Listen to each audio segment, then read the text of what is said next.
Hello friends, എല്ലാവർക്കും ഈദ് മുബാറക്ക്. സത്യം പറഞ്ഞാൽ ഈ വീഡിയോ ഈദ് മുബാറക്ക് കഴിഞ്ഞിട്ട് 4ാമത്തെ ദിവസമാണ് എഡിറ്റ് ചെയ്യുന്നത്. ഈദ് മുബാറക്ക് കഴിഞ്ഞിട്ടല്ലടാ, ചെറിയ പെരുന്നാൾ കഴിഞ്ഞിട്ട്. അപ്പോൾ ഇപ്പോഴാണ് ഇത് ഇടാൻ സാഹചര്യം ഒത്തു വന്നത്. കാരണം പെരുന്നാളിൻ്റെ അന്ന് പോയിട്ട് ഞായറാഴ്ച രാത്രിയാണ് ഉമ്മാൻ്റെ കൂടെ നിന്ന് വന്നത്. പിന്നെ 2 ദിവസം എനിക്ക് എന്തോ ഒരു മടി പോലെ, അതുകൊണ്ടാണ് വീഡിയോ ഇടാനത്. അപ്പോൾ ഇനിയും ഇത് വൈകിച്ച് അടുത്ത വലിയ പെരുന്നാൾക്ക് പോലും ഈ വ്ളോഗ് പുറത്തിറങ്ങൂല എന്നുള്ള വിശ്വാസം കൊണ്ട് തന്നെ ഞാനിപ്പോൾ തന്നെ എഡിറ്റ് ചെയ്ത് കയ്യോടെ തന്നെ വീഡിയോ ഇടാതെ വിചാരിച്ചു.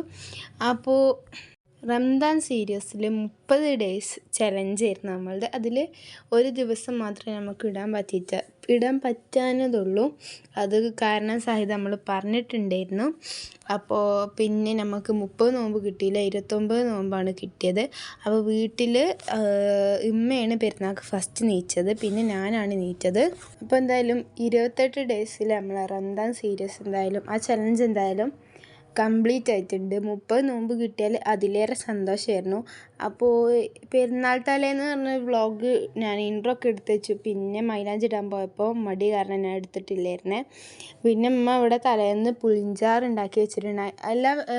നോമ്പിന് തന്നെ നമ്മൾ ബിരിയാണി, ഫ്രൈഡ് റൈസ്, മന്തിയൊക്കെ ഉണ്ടാക്കിയോണ്ട് നമുക്ക് പെരുന്നാൾക്കും ഇങ്ങനത്തെ ടൈപ്പ് സാധനങ്ങൾക്കൊരു ചടപ്പ്. അപ്പോൾ എന്തായാലും ഞങ്ങൾ വിചാരിച്ച് സാദാ ചോറ് ഉണ്ടാക്കാമെന്ന്. ഈ സാദാ ചോറ് നമ്മൾ അധികം നോമ്പുകളിലൊന്നും ഉണ്ടാക്കിയിട്ടില്ല. കഴിഞ്ഞ പ്രാവശ്യത്തെ പെരുന്നാൾക്കും നമ്മൾ സാദാ ചോറ് തന്നെയായിരുന്നു ഉണ്ടാക്കിയിരുന്നത്.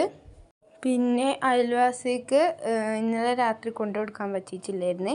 അപ്പോൾ അരിയൊക്കെ കൊണ്ടുപോയി കൊടുത്തിട്ട് വരുന്ന വഴിക്ക് മൂത്താപ്പാൻ്റെ കൂടെ മുല്ലപ്പൂ നല്ല ഉണ്ടായി കിടക്കുന്നുണ്ട് കേട്ടോ. അപ്പോൾ കുറച്ചല്ല വെള്ളമൊക്കെ പറിച്ചെടുത്തിട്ട് കോർക്കുകയാണ്.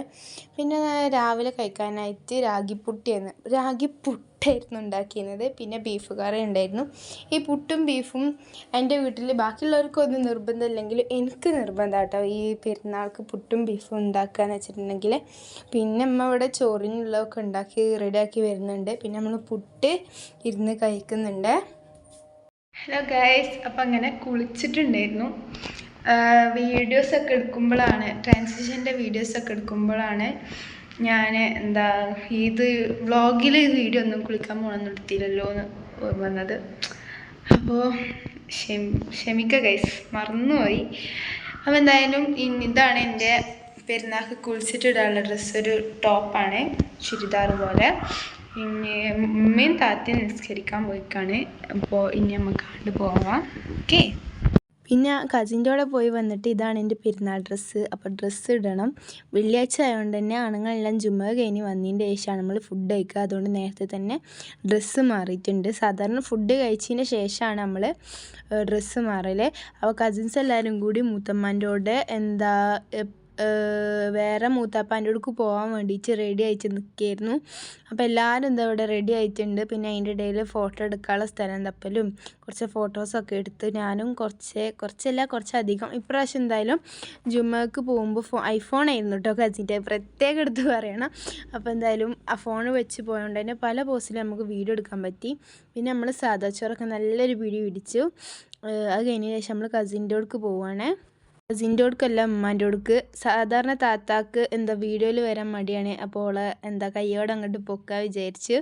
ഓൾക്ക് നാണം കാരണം വീഡിയോസൊക്കെ മറക്കുന്നുണ്ട്. പിന്നെ ഞാനൊക്കെ ചെയ്ത് തരണപ്പോൾ ഓളും വീഡിയോയിൽ വന്നിട്ടുണ്ട്. അപ്പോൾ രാവിലെ മുല്ലപ്പൂ കോർത്തിരുന്നത് ഈ മുല്ലപ്പൂ ചെടിയിലത്തെ മുല്ലപ്പൂ ആയിരുന്നു കേട്ടോ.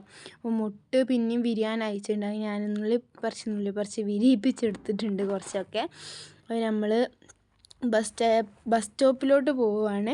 അപ്പം നമ്മളുടെ ബെൻസ് ഓടിയൊക്കെ ബസ്സായതുകൊണ്ട് കേമച്ചും അമൃതവാഹിനിയൊക്കെ ആയതുകൊണ്ട് നമ്മൾ ബസ് കാത്തുനിൽക്കുകയാണ്. ബസ് പെരുന്നാളായിട്ടാണ് തോന്നുന്നത് ബസ് വരാൻ കുറച്ച് വൈകി. അപ്പോൾ ബസ് സ്റ്റോപ്പിൽ കുറച്ചധികം തന്നെ നിൽക്കേണ്ടി വന്നിട്ടുണ്ടേ. പിന്നെ ഒരു ഓട്ടോറിക്ഷ വിളിച്ചിട്ടാണ് ഉമ്മാൻ്റെ കൂടിക്ക് വന്നത്. അപ്പം ഉമ്മാൻ്റെ കൂടിയിലെത്തിയ വിവരം അറിയിച്ചുകൊണ്ട് ഇന്നത്തെ വ്ളോഗ് ഇത്രയേ ഉള്ളൂ. ബൈ.